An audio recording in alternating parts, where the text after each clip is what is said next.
निषेधार्थ रायगड जिल्ह्यातील माणगाव आणि महाडमध्ये निदर्शनं करण्यात आली। माणगावमध्ये माणगाव बाजारपेठ ते प्रांत कार्यालयापर्यंत कॅन्डल मार्च काढण्यात आला, तर महाडच्या छत्रपती शिवाजी महाराज चौकामध्ये छोटेखानी सभा घेण्यात आलेली आहे आणि या दरम्यान हल्ल्याचा निषेधही करण्यात आले।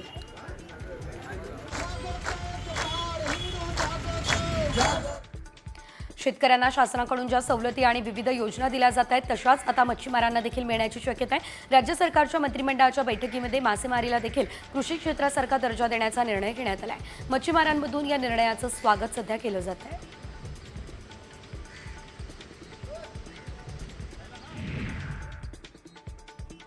रायगड जिल्ह्यातील सरपंच पदाच्या आरक्षण सोडत प्रक्रियेवर कार्यकर्त्यांनी आक्षेप घेतला आणि सोडत थांबवली।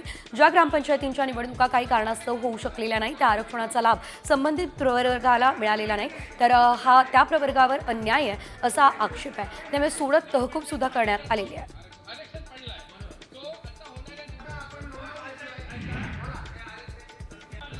जिंदाल कंपनीने नांदीबडे गावामध्ये गॅस टर्मिनलचं काम पुन्हा सुरू केलंय। आठवडाभरापूर्वी ग्रामस्थांनी साखळी उपोषण केलं।